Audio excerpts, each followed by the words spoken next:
যায়াছে মোর সব নিয়ে নাও, ঈমান আমার নিও না। ঈমান ছাড়া ও গো প্রভু মরণ আমায় দিও না। যায়াছে মোর সব নিয়ে নাও, ঈমান আমার নিও না। বলেন আমিন। 1 নম্বর ঈমানের পরীক্ষা। 2 নম্বর, আল্লাহ সুবহানাহু ওয়া তাআলা তাদের কি করেন? যারা ঈমানের পরীক্ষা দেন এদের বড় ভালোবাসেন, এদের সম্মান আল্লাহ বাড়িয়ে দেন। জোরে কান সুবহানাল্লাহ। এদের জীবনটাকে আল্লাহ এত বেশি ভালোবেসেছেন, ভালোবেসে আল্লাহ পাক বলেন আমি এদের জীবনের সম্মান বাড়ানোর জন্য কি করেছি। কিছু কিছু ঈমানদারদের পরীক্ষা এত আল্লাহর কাছে পছন্দনীয় হয়েছে, আল্লাহ বলেন 2 নম্বর যে কাজটা আমি করেছি, ওয়ায়াত্তাখিযা মিনকুম শুহাদা, আমি আল্লাহ তাদের জীবনকে আমার কাছে শহীদ হিসেবে নিয়ে নিয়েছি, শহীদ হিসেবে গ্রহণ করেছি। কারণ মানুষের জীবনের মৃত্যুর সব থেকে বেশি দাম, সেই মৃত্যুর দাম বেশি যে মৃত্যুটা শহীদ মৃত্যু হয়। শহীদ মৃত্যুর থেকে আল্লাহর আকাশের নিচে জমিনের উপরে আর কিচ্ছু নাই। জোরে কান সুবহানাল্লাহ। এ হচ্ছে উত্তম মৃত্যু। কারণ আপনি আমি যারা নামাজ পড়ি, রোজা রাখি, হজ করি, জাকাত দেই, আপনার আমার অন্তরে যদি শহীদি কামনা বাসনা না থাকে, নবীজি বলেছেন যার ভিতরে অন্তরের ভিতরে শহীদির কোনো কামনা নাই, ওর মৃত্যু ঈমানদারের মৃত্যু নয়, ওর মৃত্যু হবে মুনাফিকের মৃত্যু। বিষয়টা কিন্তু এমন নয় আপনি জিহাদ করবেন, মারামারি করবেন না। আপনি যেই পদে আছেন, যেই জায়গায় আছেন, সেখান থেকে আপনাকে সংগ্রাম করতে হবে, ইসলামের কাজগুলো করতে হবে, আর আল্লাহর কাছে দোয়া করতে হবে। আল্লাহ মরতে তো হবেই, আজ হোক কাল হোক, মরতে যখন হবে আল্লাহ এই জীবনে স্বাভাবিক মৃত্যু তুমি আমার দিও না, আমার জীবনের মৃত্যুটা শহীদ মৃত্যু দান করো। বলেন সুবহানাল্লাহ। কারণ শহীদরা মরে না, শহীদরা চিরকাল পৃথিবীর বুকে মানুষের কাছে চির অমর হয়ে থাকে, আল্লাহর কাছ থেকে জান্নাত পায়। আল্লাহ পাক তাই তো কোরআনুল কারীমের ভিতরে বলেন, ওয়ালা তাহসাবান্নাল্লাযীনা কুতিলু ফি সাবিলিল্লাহি আমওয়াতা। আল্লাহ বলে যারা দ্বীনের জন্য, ইসলামের জন্য, কোরআনের পথে যারা জীবন দেয় এরা কিন্তু মরে না, এরা জীবিত। জোরে কান সুবহানাল্লাহ। এর বাস্তব প্রমাণ আমরা লক্ষ্য করেছি আমার ভাইয়েরা। শহীদরা যে মরে না, শহীদরা চিরকাল জীবিত থাকে। এদেশের ইসলামী আন্দোলনের কর্মীদেরকে মৃত্যুর পরেও তাদেরকে পাহারা দেওয়া হয়েছে। বিশেষ করে নন্দিত মুফাসসির কোরআনের পাখি যে সময় তাকে 13টি বছর জেলখানার ভিতরে কারারুদ্ধ করার পর হত্যা করতে পারল না, ফাঁসি দিতে পারল না, তারা কি করলো? ভারতের প্রেসক্রিপশনে বাংলার জমিনে চিকিৎসার নামে তারা ক্লিনিকের ভিতরে, হাসপাতালের ভিতরে ঢোকালো, চিকিৎসার নাম করে তাকে পুশ করে হত্যা করেছে। কথা বলেন না কেন? চিকিৎসার নামে হত্যা করা হলো। আমার ভাইয়েরা, আল্লাহর কোরআনের পাখি দুনিয়ার থেকে চিরবিদায় নিল।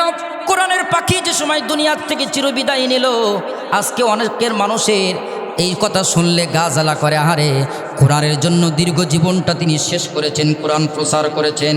আমার ভাইরা, মৃত্যুর শেষ মুহূর্তে তানার আশা ছিল, মৃত্যুর আগে তানার ওসিয়ত ছিল খুলনা দারুল সিদ্দিকিয়া, আল্লাহ তানার যে প্রতিষ্ঠিত মাদ্রাসায়, সেখানেই তানার কবরটা দেওয়া হবে। কিন্তু জালিম স্বৈরাচারের বাচ্চারা তানার ওসিয়াত পর্যন্ত পূরণ করতে দিল না। শুধু তাই নয়, মৃত্যুর পরে তানার কবরের পাশে পর্যন্ত পাহারা দিয়েছে। এর দ্বারা বোঝা গেল শহীদরা মরে না, শহীদরা মরেও ওমর হয়ে থাকে। কথা বলেন না কেন? কারণ একটা জীবন্ত সাইদির থেকে একটা মৃত্যু সাইদিকে তারা বেশি ভয় পায়। এর দ্বারা বোঝা যায় শহীদরা মরে না, শহীদরা মরেও আল্লাহর কাছ থেকে চিরস্মরণীয় হয়ে মানুষের কাছে চির অমর হয়ে থাকে। জোরে কান সুবহানাল্লাহ।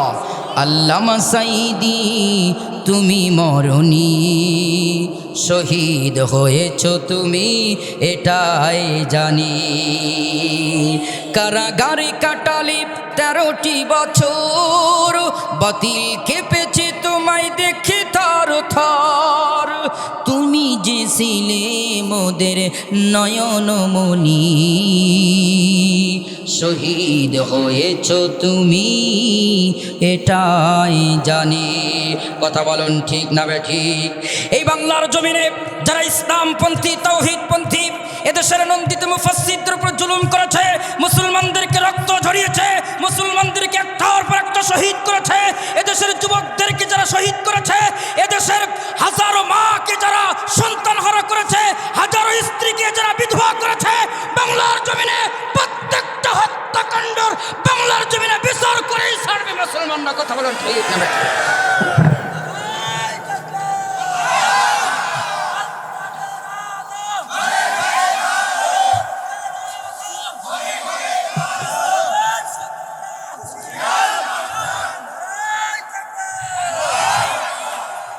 আমার ভাইরা, একান্ত আপনজনেরা আমার, কারণ ইসলামের বিরুদ্ধেই যারা অবস্থান করেছে তাদেরকে আমাদের সামান্যতম কোনো ছাড় নাই। কথা বলুন ঠিক না ঠিক?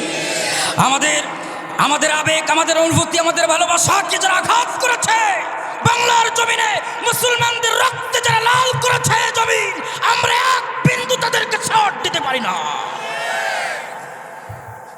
সম্মানিত দিনী ভাইরা, গভীর মনোযোগ দেন।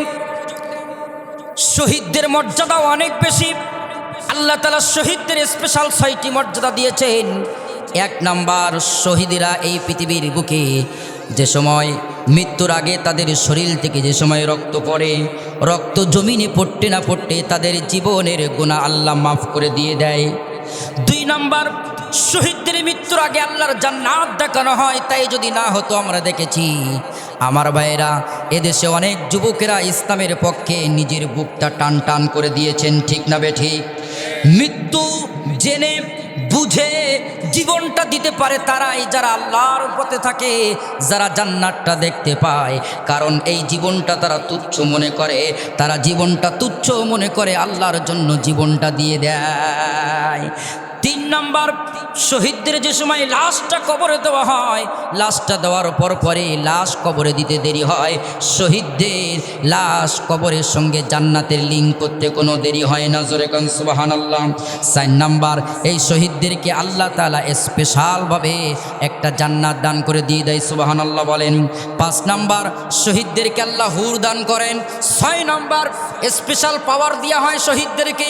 আল্লাহ পাকের হাবিব বলেছেন, শহীদ যে সময় জান্নাতে যাবে, তার মা তার সামনে দাঁড়িয়ে যাবে, তার স্ত্রী তার সামনে দাঁড়িয়ে যাবে, তার সন্তান তার সামনে দাঁড়িয়ে যাবে। সন্তান, স্ত্রী, মা বাবা সকলেই বলবে, আমাদের কিছু আমল ঘাটতি থাকার কারণে আজকে আমরা জাহান্নামে চলে যাচ্ছি। তুমি দুনিয়ার বুক থেকে চলে এসেছো, জীবিত থাকাকালীন অবস্থায় কত রাত কত দিন তোমার জন্য কেঁদেছি। মা বলবে, তোর জন্য আমি চোখের পানি ফেলেছি। স্ত্রী বলবে, তোমার জন্য আমি কত ধৈর্য ধারণ করেছি। সন্তান বলবে, আহারে বাবা, আহা, তোমার জন্য আমি দুনিয়ায় কত কষ্ট করেছি, বাবা পাই নাই। এই শহীদ জান্নাতে যেতে চাইবে না, কারণ তার আত্মীয় স্বজন তার সামনে দাঁড়িয়ে থাকবে। আল্লাহর কাছে এই শহীদ বলবে, আল্লাহ, তুমি আমাকে জান্নাত দিয়েছো, কিন্তু আমি শান্তি পাচ্ছি না, আমার আত্মীয় স্বজন তো জাহান্নামে যাচ্ছে। আল্লাহ পাক বলবে, দুনিয়ায় থাকাকালীন অবস্থায় শহীদেরে দুনিয়ার সব মায়া মমতা, মায়ের মহাব্বত, স্ত্রীর মহাব্বত, সন্তানের মহাব্বতকে উপেক্ষা করে আমার জন্য তুই জীবনটা দিয়েছিস। শহীদেরে, আমি তোর প্রতি আজকে খুশি হয়েছি, তোকে খুশি হয়ে তোকে স্পেশাল পাওয়ার দিব। 72 জাহান্নামী ব্যক্তিকে তোর সুপারিশ করার কারণে তোর সঙ্গে আমি তাদেরকেও জান্নাত দিয়ে দেব। আমি জানতে চাই, এই শহীদ মৃত্যু কামনা বাসনা করার দরকার আছে না নাই? মরতেই হবে যখন, শহীদি মরণ দিও আমাকে। শাহাদাত জানি শুধুই জীবন, শাহাদাত জানি শুধুই জীবন, সে জীবন দিও আমাকে। মরতেই হবে যখন, শহীদি মরণ দিও আমাকে। বলেন আমিন। এবার আসুন গভীরভাবে লক্ষ্য করুন। 3 নাম্বার, আল্লাহ বলেছেন, মুমিনদের জয় এবং পরাজয় দেই। আজকে হচ্ছে মুসলমানদের বিজয়। মুসলমানদের কি? আরো জোরে বলেন, মুসলমানদের কি? আমরা বুক ফেলে বেড়াতে পারি, ইসলামের কাজগুলো সুন্দরভাবে করতে পারি, নামাজ কাজগুলো আমরা সুন্দরভাবে করতে পারি। বিগত বছরগুলোতে মাহফিল হতো, জালিমের বাচ্চারা আশেপাশে দাঁড়িয়ে থাকতো, কোরআনের কথা বলার পরই অনেকজন ফোন করত, অনেক পাতি নেতা চেতা নেতা, তাদের ভাব দেখি মনে হইতো এরাই মনে হয় সব, আর যত ভাব কোরআনের মাহফিলি দেয়। কথা বলেন না কেন? যত ঝামেলা কোরআনুল কারীমের মাহফিলগুলো এসে তারা করেছে, যত মাস্তানি আর বদমাইশে মাহফিলের মঞ্চে এসে করেছে। কথা বলুন ঠিক না বেঠিক? অন্য কোনো মাস্তানি নাই, অন্য জায়গায় কোরআনুল কারীমের এসেছে, এই জায়গায় ভাব নিয়ে আমি বড় নেতা হয়ে পড়েছি। কথা বলেন না কেন? জালিমের বাচ্চা জালিম, কোরআনের এইখানে এসে তোমার মাস্তানি আর বদমাইশি আর কোনো জায়গায় নাই। আল্লাহ এবার তাদের বলছে, যদি তারা ভুল করে বুঝতে পারে যে হ্যাঁ জালিমের সঙ্গে থেকে আমরা ভুল করেছি, আছে না অনেকে ভুল করে, অনেকে হচ্ছে তালে তাল দিয়েছে, আছে না নাই? আল্লাহ তাদের ব্যাপারে এবার কি বলছে, এখন যেহেতু মুসলমানদের আল্লাহ বিজয় দিয়েছি, এই বিজয়টা তো অবিস্মরণীয় বিজয়, আমাদের চিন্তার বাইরের বিজয়। কথা বলেন না কেন? আল্লাহ বলতেছে তোমাদের যেটা ধারণা ছিল না সেটা আমি ধারণার মধ্যে নিয়েছি, কারণ জালিমরা কল্পনা করেছিল দুনিয়ায় মুসলমানদেরকে মারতে মারতে ক্ষমতায় থাকবে। আমি আল্লাহ ডাক দিয়ে বলতেছিলাম না না না, একটা সময় আসবে ওরা মেরে লাশ জমিনে ফেলবে, এরপরেও সিয়ার ঠেকাতে পারবে না, কারণ জালিমরা ষড়যন্ত্র করে যেটা বাস্তবায়ন হয় না, সেটা আমি আল্লাহ ষড়যন্ত্র করি যেটা জমিনে বাস্তবায়ন হয়েছে সেটা। আমার আল্লাহ একটা সময় বুঝিয়ে দিয়েছে, সমস্ত জালিমের দাঁত ভাঙ্গা জবাব দিয়ে এমন একটা পরিবেশ সৃষ্টি করেছে, জালিমের বাচ্চারা এক একটা করে পিছনের দরজা দিয়ে পালিয়ে যেতে বাধ্য হয়েছে। কথা বলেন না কেন আপনারা? কি বিরল দৃশ্য! যারাই বলেছিল ক্ষমতার মস্তদে থাকবে, খেলা হবে ময়দানে, আজকে খেলা হচ্ছে কিন্তু তাদের পাওয়া যাচ্ছে না। আল্লাহ বলছে হয়তো অনেকেই ভুল করতে পারে, তাদের সঙ্গে হাত মিলিয়েছ। এবার আল্লাহ কি বলছেন দেখেন, আল্লাহ কারণ বান্দাদের সব থেকে ভালোবাসে কে? আরো জোরে বলেন, বান্দার সব থেকে ভালোবাসে কে? আল্লাহ বলতে তোমরা হয়তো ভুল করতে পারো, অন্যায় করতে পারো, অপরাধ করতে পারো। আল্লাহ এবার ইমানদারদেরকেই ডাক দিয়েছেন, ও ইমানদারেরা যারা তোমরা বেঈমান হয়েছিলে, মুনাফিকি করেছিলে, তোমাদের চিন্তাধারা যাদের এমন ছিল, আল্লাহ এবার তাদেরকে ডাক দিয়ে বলতেছেন ওয়ালিউমাহিসাল্লাহুল্লাযীনা আমানু, আমি তোমাদেরকে সংশোধন করতে চাই। জোরে খান সুবহানাল্লাহ। আল্লাহ ইমানদারদেরকে ডাক দিচ্ছেন, ইমানদারেরা তোমরা যদি সংশোধন হও, জীবনের ভুলকে যদি বুঝতে পারো, কাদের সঙ্গে হাত মিলিয়েছো, কাদের সঙ্গে হাত মিলিয়ে ইমানদারদেরকে ক্ষতি করেছো, ইমানদারদের প্রতি জুলুম করেছো, ইমানদারদের বিপক্ষে অবস্থান করেছো, তারা তোমাদেরকে ছেড়ে পালিয়েছে, কিন্তু আমি আল্লাহ তোমাদের সাথে আছি। কাদের কারণে মুসলমানদের উপর জুলুম করেছো, কাদের কারণে আলেমদের সঙ্গে বেয়াদবি করেছো, তারা কিন্তু নাই, কিন্তু এই জমিনে ইসলাম আছে, কোরআন আছে, এই জমিনে আলেম ওলামারা আছে। কথা বলেন না কেন আপনারা? আল্লাহ পাক তাদের ব্যাপারেই স্পষ্ট বক্তব্য দিয়েছেন, ওরা কিন্তু তোমাদের সঙ্গে থাকবে না, দুনিয়ায়ও নাই, পরকালে তারাও কিন্তু থাকবে না, জাহান্নামে যাবে। দুনিয়ায় ইমানদাররাই তোমার পাশে থাকবে, ইমানদার একে অপরের ভাই ভাই, ইন্নামাল মুসলিমুনা ইখওয়াতুন। এই জন্য আমি বলতে চাই, আমরা যারা এখানে এসেছি বসেছি, আমাদের ভিতরে আর কোনো দল নাই, আর কোনো মত নাই, আর কোনো পথ নাই। কে আমি, কে বিএনপি, কে জামাত ইসলাম, কে জাতীয় পার্টি, এটা আমাদের মূল পরিচয় নয়। আমাদের মূল পরিচয় আমরা মুসলমান। দুহাত উঁচু করেন, আমাদের মূল পরিচয় কি? আরো জোরে বলেন, আমাদের মূল পরিচয় কি? আল্লাহ যেন হাতগুলো কবুল করে বলেন আমিন।